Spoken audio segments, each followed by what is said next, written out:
Nibyo reka mbaye ikaze mbifurize kugubwa neza kuri tariki ya 22 z'ukwezi kwa kabiri umwaka w'ibihumbi 2026. Tugarutse muri studio turi ku cyumweru, abenshi mu by'ukuri barimo kwitegura kujya gusenga cyangwa se kujya kwegera Imana wiza gushoboka. Abandi nabo bari kuvuga bati mu by'ukuri mu kanya kari imbere turaza kujyayo, biraza guterwa naho uri cyangwa se n'ibice uhereyemo. Hari n'abamaze kujyayo birashoboka, ariko hari n'abatari buze kuza kujyayo kubw'impamvu runaka, ariko bavuga bati byanze bikunze turaza kwegereza Imana buryo mwese cyangwa ubundi.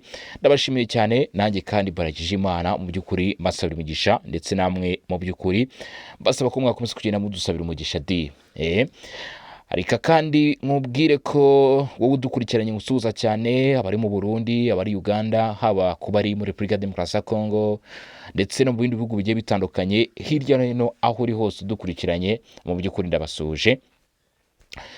Muri aya masaha rero tugarutse muri studio, nta kindi kituzanye usibye amakuru, ndetse tugiye kuba tugarukaho ku bikomeje kugenda biba icuraburindi Minembwe. Iri guterwa n'iki? Ni imirwano ikomeye ndetse n'ibitero bya za drone biri kuba mu gihe agahenge katarimo kubahirizwa cyangwa se katubahirijwe.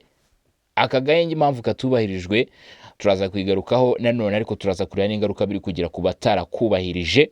Ibyo biraza gutuma twerekeza no mu yindi myanya itandukanye. Imirwano Kavumu ikomeje kuba yafata indi ntera hano muri Kivu y'Amajyepfo. Ku munsi w'ejo masaha ya nimugoroba twagarutse ku makuru ajyanye n'imirwano yabaye muri utu duce, ko byari byifashe. Ariko kandi nanone hari andi makuru asa nkaho yongeye kutugeraho magingo aya ngaya avuga ibiri kubera ikavumu. Hari n'ibindi bice byumvikanye ko byaje kuberamo imirwano. Ibyo bice nabyo turaza kuba tubigarukaho, turebe uko byifashe mu nkengero za Kavumu, Katana, Prito, Kavumu, Bukavu. Ibyerekezo byari byafunzwe, imihanda yari yafunzwe kubera imirwano. Turaza kugenda tubigarukaho, uze kuba hafi. Turerekeza Uvira, hari ibyo guverinoma yakozeyo nyuma y'uko ibice bitakibarizwa mu maboko y'umutwe witwaje 23, naho kandi mu itangazo rigenewe abanyamakuru ryasotse, ingabo za Repubulika Iharanira Demokarasi ya Kongo mu by'ukuri zahakanye ku makuru yagiye akwirakwizwa ku mbuga nkoranyambaga avuga ko ari Abafaransa binjijwe mu gisirikare cya Kongo nk'abacanshuro. Bakaba rero bahakanye aya makuru, bavuga ko aya makuru atari ukuri, ndetse n'ahari hose ushaka guhura nayo ugomba kuba mu by'ukuri wayakumirira kure. Mu mirwano ikomeje kuba mu duce tugiye dutandukanye, hari ibikoresho byafashwe biri kubarurwa, bivuga ko rwose byambaye abarwanyi b'utwe twaje 23. Guy Kabombo yageze muri Afurika y'Epfo, ni Vice Minisitiri w'Intebe, akaba ashinzwe n'ingabo n'abahoze ari abasirikare muri Repubulika Demokarasi ya Kongo. Yajyanwe n'iki mu ruzinduko rw'akazi i Pretoria muri Afurika y'Epfo. Unyemererwe hafi tuganire, ngira ngo murabizi ko Afurika y'Epfo yagiye ikorana cyane na Repubulika Iharanira Demokarasi ya Kongo mu mishinga igiye itandukanye, by'umwihariko igamije kugeza ku mahoro n'umutekano. Ese Afurika y'Epfo yabigiye kongera kugaruka muri Repubulika Iharanira Demokarasi ya Kongo? Ndakubwiza ukuri, urava muri iki kiganiro usobanukiwe uko byifashe. Dugufite n'andi makuru hagati aho ngaho tuza kugenda tugarukaho, usibye ko mu mfunyamfunya cyangwa se ubwo twari turimo tukubwira rwose ingingo z'ingenzi ari byo twari twaguteguriye by'ingenzi ugomba ko wamenya, ariko ari n'andi makuru y'ingenzi yihutirwa cyane kandi ugomba kugenda umenya. Hari update tubona turi mu kiganiro tukaza kugezaho, ngira ngo murabizi. Hari ikindi kintu mbibutsa, munyarukire kuri Barore TV mukande subscribe zirusheho kugenda rizamuka kabisa. Abantu bakunda Bosco, abakunzi b'amakuru, munyarukire mu bikore, kandi mu by'ukuri ni iby'ingenzi, kandi nkomeje kugenda mbashimira ibikorwa mukomeje kugenda mukora ndetse n'ubwitange mugenda mugaragaza. Tugiye kwinjira rero mu makuru, duhere ku bijyanye n'imirwano, by'umwihariko ku byanditswe n'ibitangazamakuru byegereye cyangwa se biri hano muri Repubulika Demokarasi ya Kongo, byegereye cyane kuturusha cyangwa se kudusumbya. Mu by'ukuri byavuze iki kuri iyi mirwano, byatangaje iki kuri iyi mirwano, ndetse n'urugamba rukomeje kuvugwa Kavumu. Ni imirwano ikavumo ngo abarenga 10,000 bamaze kwimurwa muri Kivu y'Amajyepfo, n'imirwano iri kuba muri utu duce byakaze rwose. guhera ku munsi w'ejo amakuru yatangiye gusakara mu bitangazamakuru bigiye bitandukanye, ngira ngo ni amakuru natwe twatangaje mu ba mbere. Side Kivu, imirwano hagati y'inyeshyamba za FCM23 ndetse na Wazalendo Kavumu ikomeye cyane.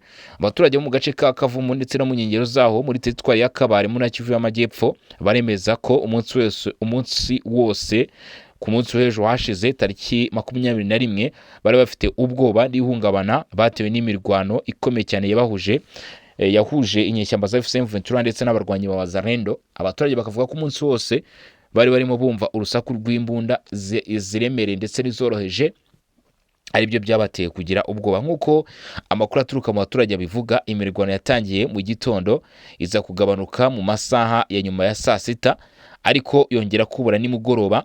Ubu umuturage umwe wo kuri iki gice aragira ati imirwano yatangiye nyuma y'uko umwe mu barwanyi ba Wazalendo yajyanwe kuvurirwa mu kigo nderabuzima, ariko ibyo ntabwo ari byo biri kuvugwa byonyine kuri amakuru, ahubwo kugeza ubu ngubu amakuru ari guturuka nanone Kavumu avuga ko imirwano Kavumu igikomeje, ariko hari abarenga 10,000 bamaze kwimurwa muri Kivu y'Amajyepfo ngo hashyizweho ihuriro rirwanya ifatwa ry'abantu mu buryo bunyuranyije n'amategeko i Kinshasa.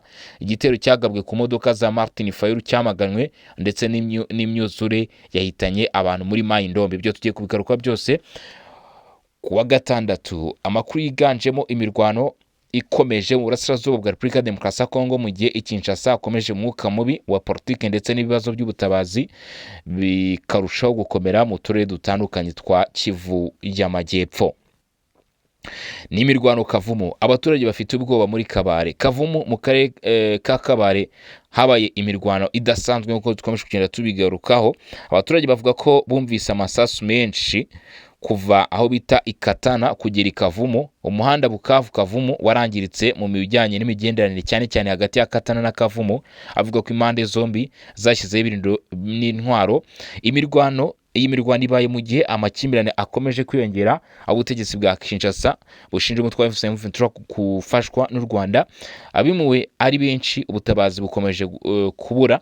Ishami ry'umuryango w'abibumbye rishinzwe guhuza ibikorwa by'ubutabazi OECA mu isuzuma ryaryo rya Mutarama cyangwa se ryo mu kwezi kwa mbere ryashyizwe ahagaragara tariki 17 Gashyantare, rivuga ko umutekano muke ukomeje mu turere twa Walungu, Kabare, Fizi ndetse na Mwenga yewe na Karehe. Iyi Kabare niyo yumvikanamo imirwano yo muri Kavumu, yongeye kumvikanamo nanone imirwano. Duhere Walungu. Iwalungu ngo abantu bashya barenga 105,000 bamaze kwimurwa kuva mu ntangiriro z'uku kwezi. Kuva ukwezi kwa kabiri konyine kwatangira, abantu 105,000 bamaze kwimurwa mu byabo.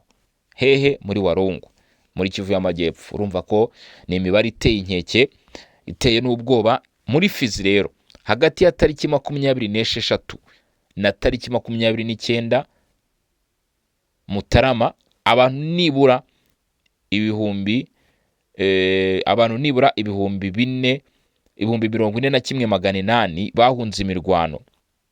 Naho Prito dukosore kuri Walungu, ukwezi kwa mbere abantu barenga 105,000 babaruwe ko bavuye mu byabo, kuko iraporo yabaruwe ni imibare y'ibyabaye mu kwezi kwa mbere muri Fizi, Viramwenga, Karehe ndetse Kabare n'ahandi, ariko yaje gushyirwa hanze ku itariki 17. Nko kuri Mwenga bavuga ko ngo abantu bagera ku 18,400 bahatiwe kuva mu byabo ku itariki 14 Mutarama zonyine. Naho Karehe ngo hamaze kuba abarenga cyangwa se hagaragaye ruvuga ngo mu kwezi kwa mbere ku mwaka no 2026 abantu barenga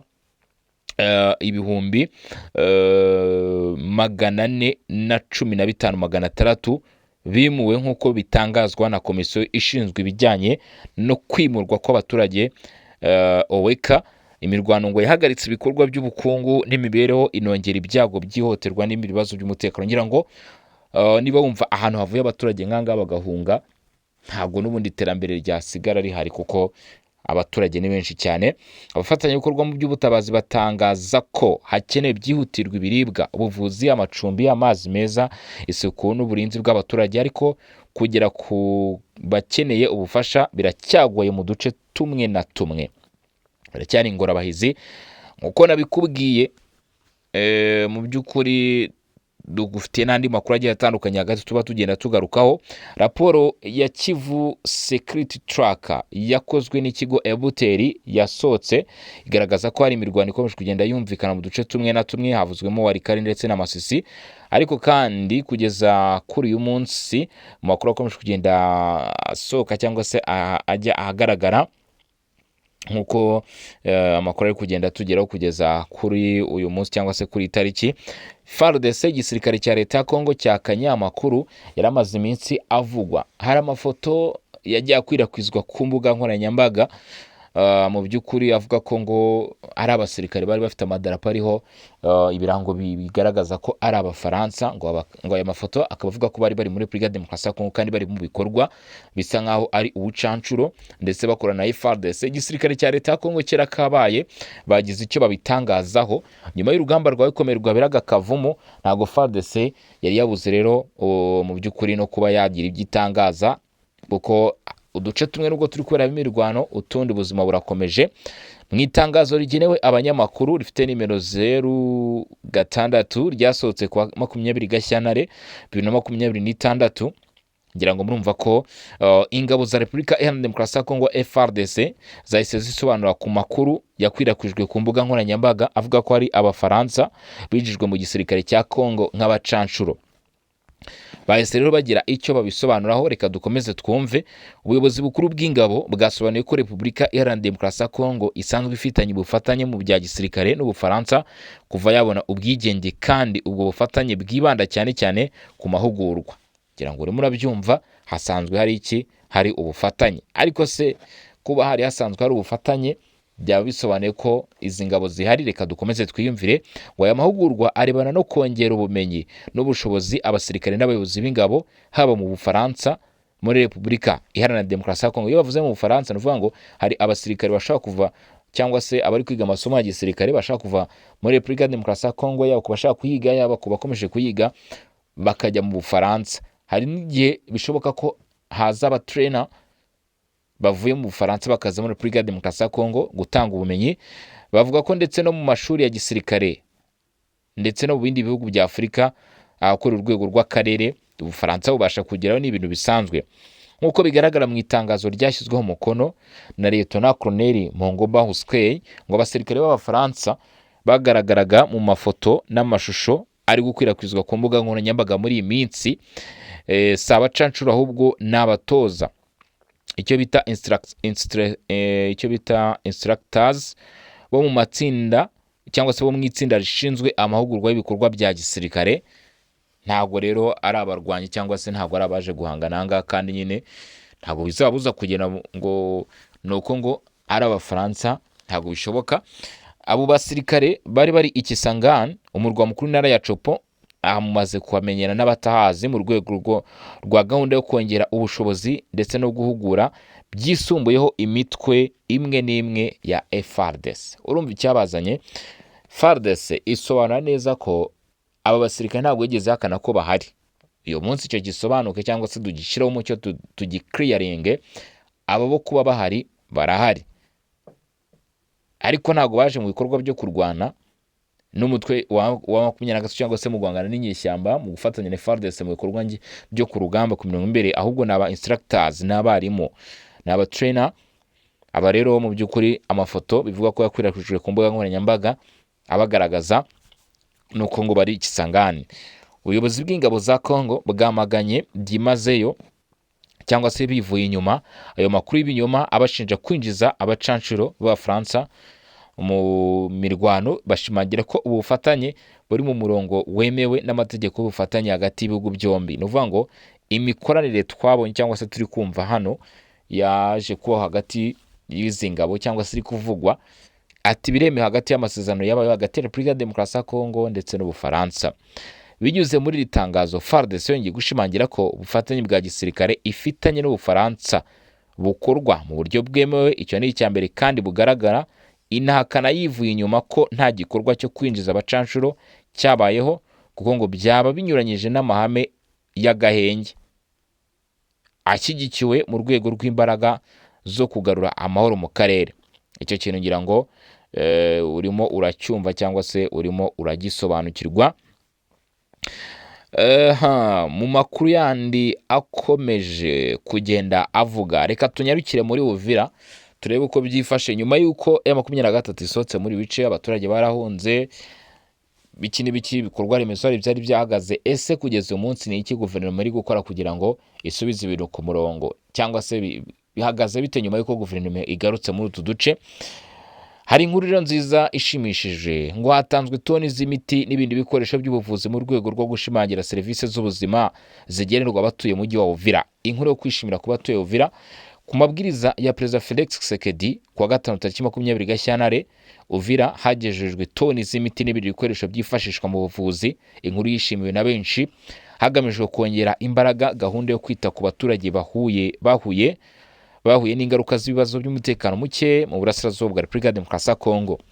Iki gikorwa cyakurikiye ubutumwa bwo gusuzuma ibikenewe bwagaragaje ko hakenewe byihutirwa imiti y'ingenzi, inkingo, amaraso yo gutanga ku barwayi ndetse n'ibikoresho by'ubuvuzi. Intego ni ukwirinda indwara z'ibyorezo ko zakomeza gukwirakwira ndetse hatangwa serivisi nziza nta nkomyi. Ubufasha bugenewe abaturage ba Uvira ndetse n'abimuwe n'intambara barimo n'abahungiye Bujumbura mu rwego rwa gahunda yagutse yo gutabara ku bijyanye n'ubuzima. Urumva ko ni ikintu cyiza ari ubutegetsi bwabashije gukora. Ni ikintu cyiza rwose ubutegetsi bwabashije gukora.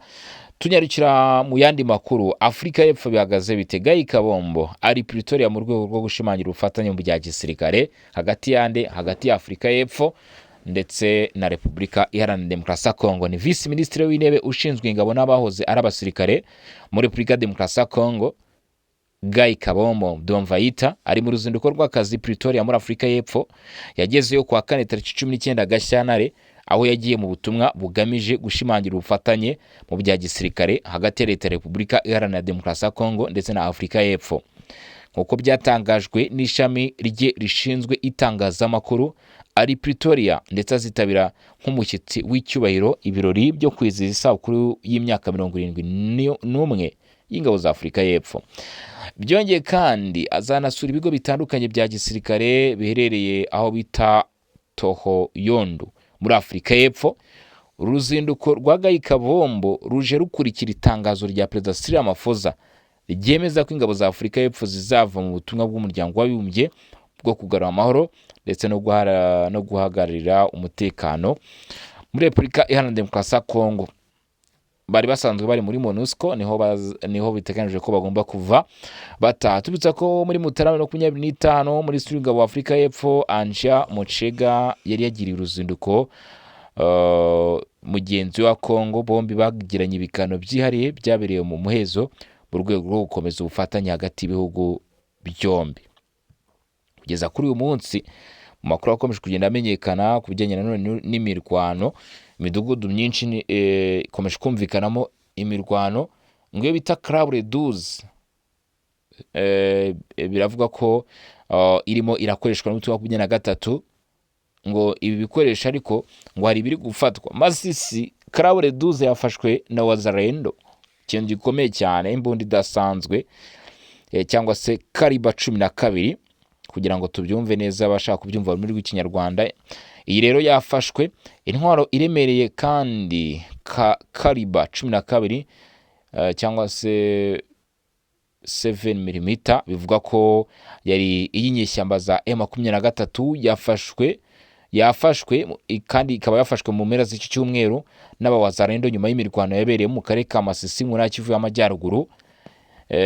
Amakuru aturuka mu baturage baho hantu avuga ko imirwano yakaze cyane nyuma y'uko ku itariki 13 Gashyantare 2026 hari umutwe wa Special Force wari aho bita Kanyuru wakoraga no mu bice bitandukanye bya Katoyi wavanyweho nyuma yo myivumbagatanyo. Abazarendo batangije ibitero byo kwisubiza ibice bimwe na bimwe maze birukana abarwanyi ba M23 mu midugudu itandukanye. Kuva kuwa gatanu imidugudu myinshi yo mu gace ka Katoyi bivugwa ko yagiye ifatwa n'abawazarendo. Kuri wa gatandatu tariki 21 Gashyantare batangaje ko bongeye kwigarura uduce twa Bukumbirire, Nyakigano ndetse n'aho bita Kawere two muri groupement ya Kibabi. Uretse abarwanyi bafashwe miri cyangwa bishwe mu mirwano, abazarendo batangaje ko banisubije intwaro n'amasasu menshi byari byasizwe n'inyeshyamba zahunze. Mu ntwaro zafashwe harimo imbunda 3 zo mu bwoko bwa PKM, imbunda 8 zo mu bwoko bwa AK47 ndetse n'intwaro iremereye ya kaliber 12 cyangwa se karabure 12 isanzwe ikoreshwa mu gutanga inkunga y'umuriro w'amasasu kure cyangwa igashyirwa ku modoka. Iyi ngiyi bu kintu bita sharing, mw'abantu mwe karabure 12 iyo yagiye muri sharing ntago rwose biba byoroshye.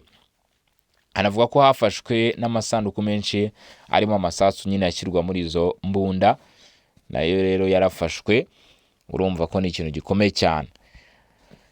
Andi makuru atugeraho ati kumenya neza birimo kubera mu gace ka Minembwe n'inkengero zako muri rusange biragoye kuva mu ntangiriro z'iki cyumweru, kuko hari ugucika kw'itumanaho rya telefone ritangwa n'iminara igenzurwa n'ingabo za leta FARDC, ubundi igafatwa n'abarwanyi batwirwane mu gihe imirwano ikomeje kumera nabi.